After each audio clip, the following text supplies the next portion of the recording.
আসসালামু আলাইকুম। পরপর নিম্নচাপ, আজকে ভারী বৃষ্টিপাত। পূর্বাভাসে ঘূর্ণিঝড় আজ নাকি আঘাত হানতে পারে। চলুন পুরো ভিডিও দেখলে আর বিস্তারিত বুঝতে পারবো আসলে ঘূর্ণিঝড় আসনা বাংলাদেশে কিংবা ইন্ডিয়াতে দুদেশের মধ্যে আঘাত হানতে পারে কিনা। বন্ধুরা, আজ 26শে আগস্ট 2024 এবং আজ হচ্ছে সোমবার। চলে এলাম আজকে আবহাওয়ার গুরুত্বপূর্ণ খবরাখবর নিয়ে। 3 দিন আগে আমাদের পশ্চিমবঙ্গ থেকে যে নিম্নচাপ বেরিয়ে গিয়েছিল সেটি ঝাড়খণ্ড হয়ে এই মুহূর্তে পৌঁছে গেছে গুজরাট ও রাজস্থানের কাছে, এবং আরও একটি নিম্নচাপ এই মুহূর্তে অবস্থান করছে আমাদের পশ্চিমবঙ্গের উপরে, বিশেষ করে পুরুলিয়া বাঁকুড়ার উপরে। তার জেরে কতটা বৃষ্টি আছে সমস্ত জানাবো, এবং জানাবো যে আবহাওয়া সমস্ত জানতে পারবেন আবহাওয়া দপ্তরের নির্দিষ্ট ওয়েবসাইট থেকে প্রচার করা বিজ্ঞপ্তি তো কি বলছে।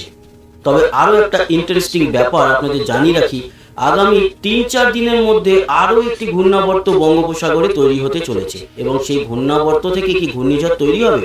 এখনো পর্যন্ত যেটা দেখতে পাচ্ছি তার যে গতিবেগ, সেই গতিবেগ ঘূর্ণিঝড়ের মতো অ্যাচিভ করতে পারছে না, মানে 63 কিলোমিটার সে কিন্তু অ্যাচিভ করছে না। মোটামুটি একটা ঝড় এবং ভারী নিম্নচাপ হিসেবে সেটি ওড়িশা উপকূলের দিকে গিয়ে শনিবার আছড়ে পড়তে পারে ভুবনেশ্বরের কাছে। যদিও এর উপরে আমাদের নজর রাখতে হবে, তার কারণ যে কোনো ঘূর্ণাবর্ত তৈরি হওয়ার পর বোঝা যায় তার গতিপথ কি। এখনো অবধি এটা আভাস মাত্র, যদিও আমরা ECMWF এ দেখতে পাচ্ছি এবং সেটাই সাধারণত হয়ে থাকে। তবে GFS মডেল কি বলছে সেটাও একটু দেখে নেওয়া দরকার। GFS মডেল বলছে এই যে নিম্নচাপ তার ঝড়ের গতিবেগ আরো বেশি থাকবে, বিশেষ করে 60 কিলোমিটারের মতো গতিবেগ লক্ষ্য করা যাচ্ছে শনিবার নাগাদ। আর শুক্রবার যদি আমরা দেখি, যখন ঘূর্ণাবর্তটি তৈরি হবে তখন আর একটু কম থাকবে, মোটামুটি 55 কিলোমিটারের মতো। তাই কোনো মডেল থেকেই আমরা একে ঘূর্ণিঝড়ের আখ্যা দিতে পারবো না আপাতত যা আপডেট। অবশ্য পরবর্তী সময়ে যদি এটা ঘূর্ণিঝড়ের রূপ নেয় অবশ্যই পূর্বে অ্যালার্ম দেওয়া হবে। গতিবেগ অ্যাচিভ করতে পারে তাহলে হতেও পারে ঘূর্ণিঝড়, কিন্তু তার জন্য আমাদের অপেক্ষা করতে হবে। এই যদি ঘূর্ণিঝড় হয় তবে তার নাম হবে আসনা। আর আরো একটা ব্যাপার আপনাদের সঙ্গে আলোচনা করে নিই, এই যে ভিউয়ার্স, এই যে ঘূর্ণিঝড় রূপ নিতে পারে, হতে পারে তার নাম আসনা। পুরো ভিডিও ধরে দেখুন এবং জানতে পারবেন বাংলাদেশ এবং ভারতের ওপর আঘাত হানতে পারে কিনা। নিম্নচাপ গুজরাটের দিকে পৌঁছে গেছে, তারপর সেটি কিন্তু আরব সাগর থেকে ক্ষমতা সঞ্চয় করবে, এবং ক্ষমতা সঞ্চয় করে সেটি পাকিস্তানের দিকে প্রবেশ করে তারপরে পাকিস্তানের মধ্যে দিয়ে করাচি হয়ে একেবারে বেরিয়ে যাবে পশ্চিম দিকে। তবে এর জেরে একটা ঘূর্ণিঝড় হওয়ার কথা ছিল, সেটাও হচ্ছে না, কিন্তু নিম্নচাপ হিসাবে সেটি পাকিস্তানের দক্ষিণে বেশ খানিকটা তাণ্ডব দেখাবে, ঝোড়ো হাওয়া বইবে। এই হচ্ছে গিয়ে ঘূর্ণিঝড় আসনার আপডেট দিলাম। আমাদের নজর থাকবে এই বিষয়। আমরা যাব উপগ্রহ চিত্র এবং অন্যান্য বিষয়। তার আগে আমরা দেখে নেব যে কলকাতা বা আলিপুর আবহাওয়া দপ্তর আমাদের পশ্চিমবঙ্গের আবহাওয়ার কি পূর্বাভাস দিয়েছে। তো আমরা চলে এলাম আবহাওয়া দপ্তরের খবরে, এবং সেখানে কি জানা যাচ্ছে। আবহাওয়া দপ্তর জানিয়েছে এখনই বৃষ্টির হাত থেকে রেহাই পাচ্ছে না দক্ষিণবঙ্গ। চোখ রাঙাচ্ছে ঘূর্ণাবর্ত, তার জেরে দক্ষিণবঙ্গের বেশ কিছু জেলায় ভারী থেকে অতি ভারী বৃষ্টির পূর্বাভাস দিয়েছে আলিপুর আবহাওয়া দপ্তর। বাকি জেলাতেও রয়েছে বৃষ্টির সম্ভাবনা। যে বৃষ্টির প্রকোপ শুরু হয়েছে, এতে সম্ভাবনা নেই যে অল্প সময়ের মধ্যে এর থেকে ত্রাণ পাওয়া। তবে আমরা সবসময় আপডেটে থাকবো, চোখ কান খোলা রাখবো। উত্তরবঙ্গের কিছু জেলাতেও হতে পারে বৃষ্টি। মেঘ সরিয়ে কবে দেখা দেবে রোদ, ঝলমলে আকাশ, এখন সেটাই প্রশ্ন বঙ্গবাসী। হাওয়া অফিস জানিয়েছে মঙ্গলবার থেকে কমতে পারে বৃষ্টি, তবে বর্ষার কারণে হালকা বৃষ্টির সম্ভাবনা থেকেই যাচ্ছে। মঙ্গলবার থেকে ভারী বৃষ্টিপাত কমার সম্ভাবনা আছে, তবে হালকা যে বৃষ্টিপাত এটা থেকে যাবে। ভিউয়ার্স, আপনি নিজে দেখুন এবং অন্যকে দেখার জন্য ভিডিওটি শেয়ার করুন, কারণ আবহাওয়ার একটি খবর যা মানুষের উপকারে আসবে। গত কয়েকদিন টানা বৃষ্টি হয়েছে কলকাতা সহ দক্ষিণবঙ্গে বেশিরভাগ জেলায়। তার জেরে রাস্তায় জল জমেছে, তৈরি হয়েছে তীব্র যানজট। স্কুল, কলেজ, অফিস যাওয়ার পথে বিপাকে পড়েছেন নিত্যযাত্রীরা। আলিপুর আবহাওয়া দপ্তর জানিয়েছে সোমবারও ভারী থেকে অতি ভারী বৃষ্টি হতে পারে, যেমন দক্ষিণ 24 পরগনা, হুগলি, নদিয়া, পূর্ব এবং পশ্চিম বর্ধমান, বীরভূমে। তবে সব জেলার সব জায়গায় বৃষ্টি হবে না।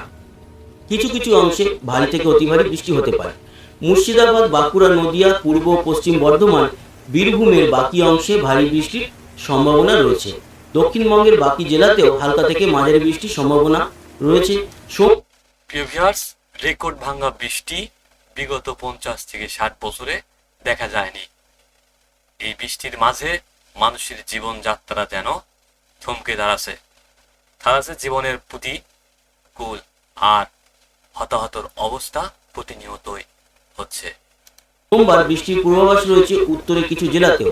মালদহ, জলপাইগুড়িতে বজ্রবিদ্যুৎ সহ বৃষ্টির সম্ভাবনা রয়েছে। বাকি জেলার কিছু অংশে হালকা মাঝারি বৃষ্টি লক্ষ্য করা যাচ্ছে। তো বন্ধুরা, আমরা জেনে নিলাম আবহাওয়া দপ্তর কি জানিয়েছে। এবার আমরা চলে আসব আবার আমাদের লাইভ ম্যাপে।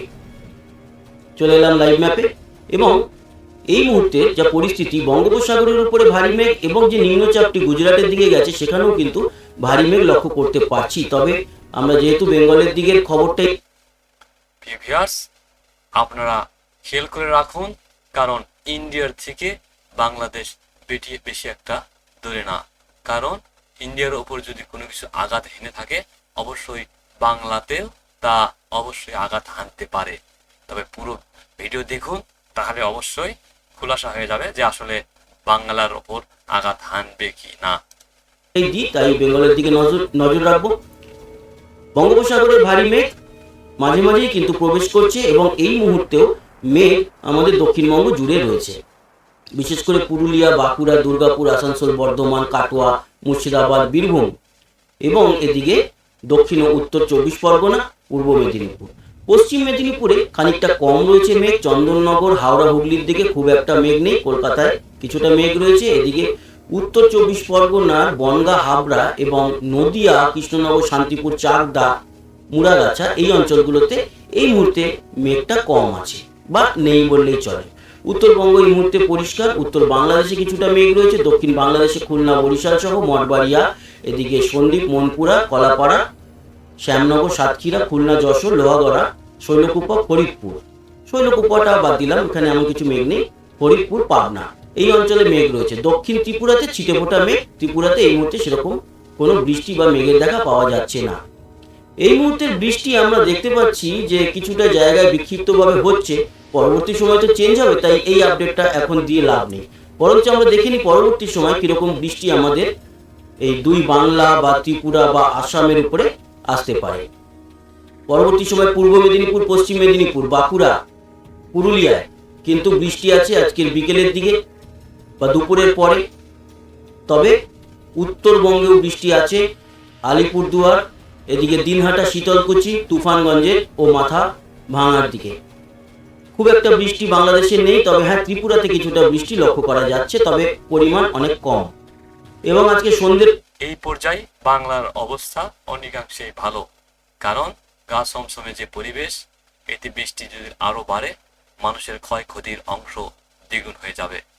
এরপর বিকালের দিকে হালকা মাঝারি বৃষ্টি সব জেলাতেই থাকছে, এবং মালদা আর দক্ষিণ দিনাজপুরেও থাকছে। মুর্শিদাবাদ, বীরভূমে একটু বেশি বৃষ্টি লক্ষ্য করা যাবে রাতের দিকে। তারপর কাল সকালের দিক থেকে কিন্তু আকাশ পরিষ্কার থাকবে। কালকে দুপুরের পর থেকে আবারও কিছুটা বৃষ্টি কলকাতা, হাওড়া, হুগলি, দুই মেদিনীপুর, বাঁকুড়া, ঝাড়গ্রাম, পুরুলিয়া এবং এদিকে উত্তর ও দক্ষিণ 24 পরগনার দিকে দেখা যাবে। সেরকমই বাংলাদেশের খুলনা, বরিশাল, এদিকে মঠবাড়িয়া, কলাপাড়া ও সাতক্ষীরা, যশোর, লোহাগড়ার দিকে দেখা যাবে। সেরকমই কক্সবাজার, চিটাগাং, মহেশখালীর দিকেও থাকছে বৃষ্টি। ত্রিপুরা অপেক্ষাকৃত পরিষ্কার থাকছে। বাংলাদেশের বৃষ্টির অবস্থা খুব আশঙ্কাজনক, ভয়াবহ, কারণ বন্যা প্লাবিত এলাকাতে এমতো বন্যার অবস্থা, ইন্ডিয়া থেকে সারা পানি এবং সাথে আরো বৃষ্টি, এ যেন এক ভয়াবহ কাণ্ড। জীবনযাত্রার মান থমকে দিয়েছে। কালকে বা আজকেও পরিষ্কারই, মোটামুটি কিছুটা বৃষ্টি বিকেলের দিকে উত্তর ত্রিপুরাতে থাকছে। মঙ্গলবারের এই বৃষ্টির পর যেটা লক্ষ্য করার মতো ব্যাপার, সেটা হচ্ছে আমাদের পশ্চিমবঙ্গ পরিষ্কার হওয়া শুরু হবে এবং বাংলাদেশও। কিন্তু বাংলাদেশের সিলেট বা শিলচর আর আসামের গুয়াহাটির দিকে মঙ্গলবার কিন্তু বৃষ্টি থাকছে রাতের দিকে। বুধবারও মোটামুটি শিলচর সিলেটের বৃষ্টি ছাড়া খুব একটা উল্লেখযোগ্য বৃষ্টি নেই। বুধবার দিনের বেলায় বা বিকেল বা দুপুরের পর আমরা পুরুলিয়া, বাঁকুড়া, বীরভূম, এদিকে বর্ধমান এবং নদিয়া আর কিছুটা কলকাতা, হাওড়া, হুগলির দিকে বৃষ্টি লক্ষ্য করতে পারছি। উত্তরবঙ্গ মোটামুটি পরিষ্কার থাকছে। বাংলাদেশের দক্ষিণে কিছুটা বৃষ্টি থাকবে বিক্ষিপ্তভাবে, ত্রিপুরাতে হালকা মাঝারি বৃষ্টির সম্ভাবনা। বৃহস্পতিবার থেকে কিন্তু আমাদের দুই বাংলা পরিষ্কার হলে বৃহস্পতিবার দিনকে একটু উত্তর বাংলাদেশে এবং মধ্য বাংলাদেশে কলাই, বগুড়া, এদিকে ময়মনসিংহ, সিলেটের দিকে বৃহস্পতিবার রাতে বৃষ্টি বগুড়াতেও বৃষ্টি দেখা দিতে পারে, কারণ আবহাওয়া অফিসের যে তথ্য মতে প্রচার হচ্ছে, এতে স্পষ্ট করে জানা যাচ্ছে যে বৃহস্পতিবার 29 তারিখে বগুড়ায় আবহাওয়া একটু চেঞ্জ হতে পারে। দেখা যাচ্ছে। সেরকম মালদা আর দক্ষিণ দিনাজপুরে আর কিছুটা ত্রিপুরাতে বৃষ্টি দেখা যাচ্ছে। বৃহস্পতিবারের পর থেকে মোটামুটি পরিষ্কার হয়ে যাবে। সিলেট শিলচর ছাড়া আর আসামের গুয়াহাটি ছাড়া আমাদের দক্ষিণবঙ্গে আর সেরকম ভাবে কিন্তু ভারী বৃষ্টি দেখা বা লক্ষ্য করা যাবে না। তবে একটা কথা আছে গুরুত্বপূর্ণ, সেটা হচ্ছে এই যে ঘূর্ণাবর্তের কথা বলছিলাম, এটা যদি একটু ঘুরে যায় তাহলে আমাদের দক্ষিণবঙ্গে আর দক্ষিণ বাংলাদেশে আবারও কিন্তু একটা ভারী নিম্নচাপ প্রবেশ করতে পারে। তাই আমাদের ভিউয়ার্স, যদি আবহাওয়া দপ্তরের কথা সঠিক হয় তাহলে দেখুন বাংলাদেশ এখান থেকে কিন্তু বেশি দূরে না, কারণ কলকাতার ওপর যদি প্রভাবটি পড়ে অবশ্যই বাংলাদেশের ওপর আসতে পারে। তাই আসনা আসতে পারে বাংলাদেশে, এই ভেবে সবাই সতর্কতা অবলম্বন করি। লক্ষ্য রাখতে হবে এই ঘূর্ণাবর্তর দিকে।